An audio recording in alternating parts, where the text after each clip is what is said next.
Game को solve करने के जो अब मेथड और जो बचे हुए हैं वो हैं graphical method, algebraic method, linear programming और इटरेटिव मेथड। तो ये लीनियर प्रोग्रामिंग और इटरेटिव तो एमबीए के सिलेबस में नहीं है, तो अभी हम ग्राफिकल मेथड कर रहे हैं यहाँ पे और अगले वीडियो में एल्जेब्रिक मेथड करेंगे। तो जब किसी एक प्लेयर की केवल 2 स्ट्रैटेजीज हों, यानी जनरली जो हम लेते हैं m बाई एन का गेम, तो या तो m की वैल्यू 2 हो और n की वैल्यू कुछ भी हो, या फिर m की वैल्यू कुछ भी हो, n की वैल्यू 2 हो, तो ऐसे गेम ग्राफिकल मेथड से किए जाते हैं। One player has only 2 strategies which may be shown by 2 parallel lines on graph. तो इसको एग्जाम्पल की हेल्प से हम अच्छे से यहाँ पे समझाएंगे। Example 1, determine optimum strategies and value of the game for the following पे ऑफ मैट्रिक्स। ये गेम हमको यहाँ पे दिया हुआ है, इसमें मैक्सिमाइजिंग प्लेयर है x, इसकी 2 स्ट्रैटेजीज हैं p और q, और दूसरा प्लेयर मिनिमाइजिंग प्लेयर y, इसकी 3 स्ट्रैटेजीज r s t हैं। तो इसमें ऐसा कुछ कहा नहीं है कि ग्राफिकल मेथड से करो, तो इसलिए हमें स्टार्टिंग से देखना पड़ेगा। पहले इसमें हमने सैडल पॉइंट देखा, इसके लिए फर्स्ट रो में मिनिमम को हमने सर्किल में बंद किया, सेकंड रो में मिनिमम को सर्किल में किया, और अब कॉलम के मैक्सिमम को हमने स्क्वायर में बंद करके देखा कि ऐसा कोई भी पॉइंट नहीं है जहां पे सर्किल और स्क्वायर दोनों आ रहे हों, तो इसका सैडल पॉइंट हमें नहीं मिल रहा है। इसके बाद में हमने डोमिनेंस लगा के देखा। प्लेयर एक्स की तो 2 ही स्ट्रैटेजी हैं, ये तो ठीक है। प्लेयर वाई की जो है 2 से ज्यादा स्ट्रैटेजीज हैं, तो इसमें हमने डोमिनेंस लगा के देखा कि कोई एक स्ट्रैटेजी इसमें से एलिमिनेट हो जाए, तो डोमिनेंस के रूल्स इसमें लगा के देख लिए, तो इससे डोमिनेंस जो है ये नहीं हो पा रहा है, इसको आप करके देख सकते हैं। तो अब हम इसमें या तो ग्राफिकल मेथड लगा सकते हैं या फिर एल्जेब्रिक मेथड से कर सकते हैं। तो यहां पर इसको हम ग्राफिकल मेथड से कर रहे हैं। We observe that given game has no saddle point and no dominance is possible. Since player X has only 2 strategies, we can use graphical method. Player X की 2 स्ट्रैटेजीज की प्रोबेबिलिटी x1 x2 और player Y की 3 strategy की probability y1 y2 y3 और v value of game लेते हुए ये यहाँ पे हमने लिखा है let x1 x2 and y1 y2 y3 be the mixed strategies of players x and y रेस्पेक्टिवली, v be the value of game and EV be the expected gain to player x। जो maximising player x है उसके लिए expected gain EV हमने लिखा, और so we have इन probabilities का सम इक्वल टू 1, इन प्रोबेबिलिटीज का सम इक्वल टू 1 और सारी probabilities greater than equal to 0, कोई प्रोबेबिलिटी नेगेटिव नहीं होती है। और अब हम expected gain to player x जो है ये EV, उसकी वैल्यू हम निकाल रहे हैं।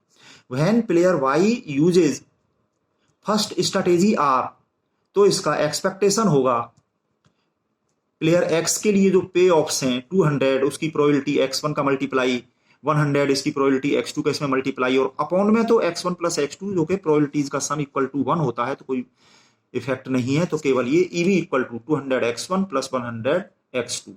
और फिर इसको पूरा x1 के टर्म्स में बनाने के लिए x2 की वैल्यू 1 माइनस x1 हमने यहां से यहां पे रख दी, तो ये पूरा x1 के टर्म्स में बन गया।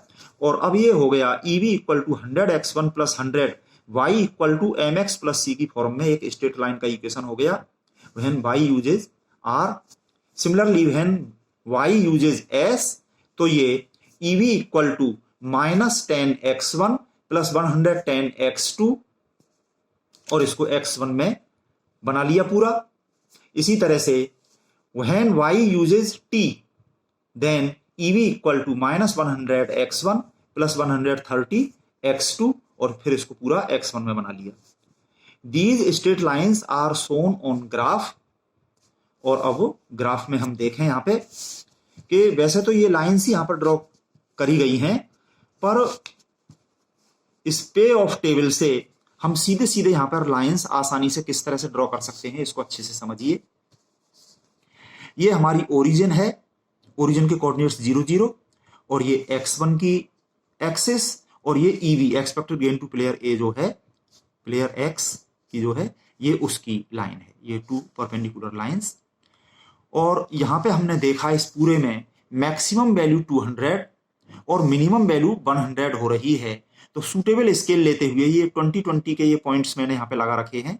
आप इससे और थोड़ी सी बड़ी फिगर बना लेना, दो दो लाइंस के बीच में जो है 20-20 का लेते हुए। तो इस तरह से ये 200 तक यहाँ पे पहुंच गए और ये 20-20 का ही नीचे ये निशान लगाते हुए -100 तक यहाँ पे।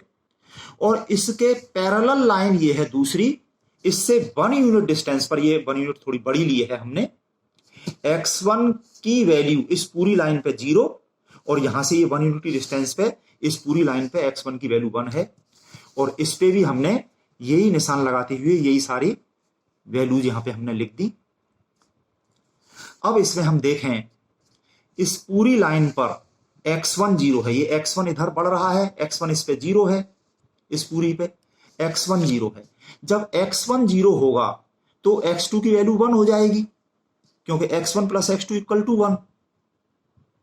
x1 की वैल्यू 0, तो ये प्लेयर x के द्वारा स्ट्रेटेजी P को चलने की प्रोबेबिलिटी 0, इस P को तो चल ही नहीं रहा है और x2 की वैल्यू 1 यानी कि पूरी तरह से Q को ही चल रहा है, तो प्योर स्ट्रेटेजी Q हो गई। इस लाइन पर जिस पर के x1 इक्वल टू 0 है, x2 की वैल्यू 1 हो गई और ये हो गई x की Q स्ट्रेटेजी। अगर यहां पर हम A और B लिख रहे होते तो ये A की फर्स्ट सेकंड लिख रहे होते तो ये एज सेकंड यहां पे और एज फर्स्ट यहां पे आता, जैसा कि हम अगले एग्जाम्पल में दिखाएंगे। इस पूरी लाइन पर x1 की वैल्यू 1 है। जब x1 की वैल्यू 1 होगी तो x2 की वैल्यू 0 हो गई। x1 की वैल्यू 1 होने से केवल ये प्योर स्ट्रेटेजी P हो गई और Q बिल्कुल भी नहीं रही। तो ये लाइन हो गई x की P स्ट्रेटेजी वाली लाइन। और अब हम देखें x की P स्ट्रेटेजी वाली लाइन पर, P पर, ये जब y यूज करता है अपनी स्ट्रेटेजी R, तो x की P पर 200, x की P पर ये 200 और x की Q पर ये 100, x की Q पर ये 100। ये दोनों पॉइंट्स को मिलाते हुए स्केल लगा के ये लाइन खींच दी, R की लाइन, Y की R लाइन, और इसका इक्वेशन EB इक्वल टू ये इतना, ये भी हमने यहां पे लिख दिया है। हालांकि दोनों चीजें लिखने की जरूरत नहीं है, चाहो तो आप एक लिख लें यहां पे। इसी तरह से Y जब S स्ट्रेटेजी यूज करता है तो इसके लिए x की P पर -10, x की P पर ये -10 और x की Q पर ये 110 ये यहां पर, इन दोनों पॉइंट्स को मिला के स्केल लगा के ये लाइन खींच दी। इसी तरह से जब y t यूज करता है तो x की P पर -100 और x की Q पर 130, ये रहा 130, इन दोनों पॉइंट्स को मिला के ये लाइन खींच दी। ये T लाइन और ये S लाइन थी, इन पे सब पे हमने ये लिख दिया। और अब ये सेकंड प्लेयर जो कि Y है, मिनिमाइजिंग प्लेयर, उसकी ये स्ट्रेटेजीज की लाइंस हैं। तो ये प्लेयर Y तो चाहेगा कि प्लेयर X को कम से कम मिले, ये सारे पे ऑफ्स प्लेयर X को मिल रहे हैं तो उसको कम से कम मिले ये चाहेगा, तो वो मिनिमम करना चाहेगा इनको। ये जो पॉसिबिलिटी है ये सारी, इसको हमने ये डॉटेड रीजन में दिखा दिया। तो इसकी जो है ये लोअर बाउंड्री जो है, लोअर बाउंड्री, ये मिनिमम वैल्यू ये यहां से लेकर के ये पूरी जो लोअर बाउंड्री है, इसके एक्सट्रीम पॉइंट्स को हमने नाम भी दे दिया, ये A B C D। तो ये लोअर बाउंड्री जो है ये यहां से, ये मिनिमम वैल्यू चाह रहा है प्लेयर Y। अब प्लेयर X चाहेगा इनमें से मैक्सिमम वैल्यू। तो इस बाउंड्री की, ये जो लोअर बाउंड्री है, इसका जो हाईएस्ट पॉइंट है वो है ये C। ये हो गया maximum point which is chosen by maximising player X, जो कि प्लेयर X का प्रिंसिपल है मैक्सिमम प्रिंसिपल। उससे ये चाहेगा maximum of minimum payoffs जो कि सेकंड प्लेयर कर रहा है, उसकी मिनिमम्स का मैक्सिमम ये ले रहा है, जो कि पॉइंट C से हमें यहां पे मिल रहा है। और ये पॉइंट C है इंटरसेक्शन इन दो लाइंस का, R लाइन और ये वाली ये S लाइन। ये दो लाइन हमने यहां पे लिख ली, बाकी को छोड़ दिया। यहां पे लिखा हुआ है we observe that C is the maximum, ये C is the maximum point which is the intersection of R and S lines, so we have this. इनकी प्रोबेबिलिटी हमने ये प्लेयर X के लिए ये X1 X2 और प्लेयर Y के लिए Y1 Y2, यहाँ पे प्रोबेबिलिटी लिखते हुए ये 2x2 का गेम है और 2x2 के फॉर्मूले इसमें लगा करके ये X1 X2 Y1 Y2 और V वैल्यू ऑफ गेम ये सारी हमने कैलकुलेट कर ली। Hence optimal strategies of players X and Y are इतने एंड इतने रेस्पेक्टिवली। यहाँ पे ये वैल्यू X1 और X2 की रखी हुई है एंड यहाँ पे ये वैल्यू Y1 की, Y2 की और Y3 की वैल्यू 0 हो गई, क्योंकि वो थर्ड स्ट्रेटेजी जो थी जिसकी प्रोबेबिलिटी Y3 थी वो इसमें से हट गई, उसकी प्रोबेबिलिटी 0 यहाँ पे लिख ली। And value of game to player X, player X के लिए वैल्यू ऑफ गेम V की वैल्यू ये आई है इतनी, ये यहाँ पे लिख ली। तो ये आंसर में इतना हमने लिख लिया। तो इसी तरह से हम और सवाल कर सकते हैं। तो इस तरह से सवाल तो हम यहाँ पे पूरा ये कर लेंगे। ये लाइंस खींचने का इजी तरीका यहाँ पे हमने बता ही दिया। हालांकि एग्जामिनर को दिखाने के लिए इन लाइंस के जो इक्वेशंस हमने यहाँ पे लिखे हुए हैं, इन इक्वेशंस से भी यहाँ पर ये लाइन ड्रॉ की जा सकती है और इनको एक बार बस समझ लें नॉलेज के लिए, पर लाइन तो डायरेक्ट हम इसी से ऐसे ही बना लेंगे और उस चीज की वैसे जरूरत नहीं है। इस लाइन पर x1 बराबर 0 है। जब यहाँ पर हमने x1 बराबर 0 रख दिया तो ये EV बराबर 100, ये EV बराबर ये 100 ये रहा। और इस लाइन पर जब x1 की वैल्यू 1 है, x1 की वैल्यू हमने 1 रख दी तो ये 100 प्लस 100 ये हो गया 200, EV की वैल्यू हो गई 200। इन दोनों पॉइंट्स को मिला के ये हमने ये लाइन खींच दी। इसी तरह से ये वाली दूसरी लाइन है, यहाँ पे ये तीसरी लाइन है। तो ये हालांकि हमने एग्जाम्पल को दिखाने के लिए इक्वेशन लिख दी और इन लाइंस को डायरेक्ट हम यहाँ से बना लिया करें आसानी से और इस तरह से हम सवाल कर लें। नेक्स्ट एग्जाम्पल 2 में ये हमने लिया है, इसमें मिनिमाइजिंग प्लेयर बी की 2 स्ट्रैटेजी है और ए की 2 से ज्यादा है। इसमें कहा है solve the following game by graphical method. इसमें ग्राफिकल से करने के लिए ही कहा है, इसलिए किसी और चीज को हमें नहीं देखना, सैडल पॉइंट नहीं देखना, डोमिनेंस नहीं देखना। हालांकि ऐसा ये नहीं कहते, तो डोमिनेंस से इसमें एक स्ट्रैटेजी कम हो रही है और 3 स्ट्रैटेजी एक ही रह रही हैं एक रो खत्म होने पे, तो उसके बाद फिर हम इसमें ग्राफिकल लगा सकते हैं। पर इन्होंने कह दिया कि ग्राफिकल से करो, तो अब तो हम सीधे सीधे इसमें ग्राफिकल लगा के करेंगे।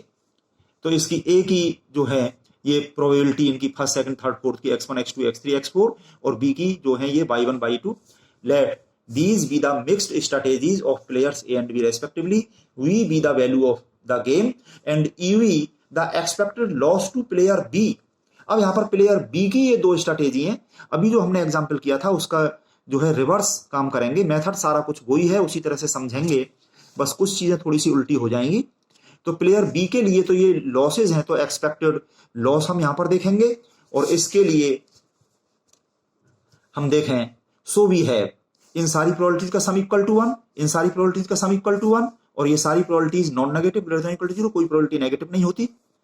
अब हम देखें जब प्लेयर ए अपनी फर्स्ट स्ट्रैटेजी चलता है तो बी के लिए expected loss 2y1 plus 4y2 EV equal to 2y1 plus 4y2 और इसमें y2 की value in terms of y1 यहां से y2 equal to 1 minus y1 ये हमने रख दिया।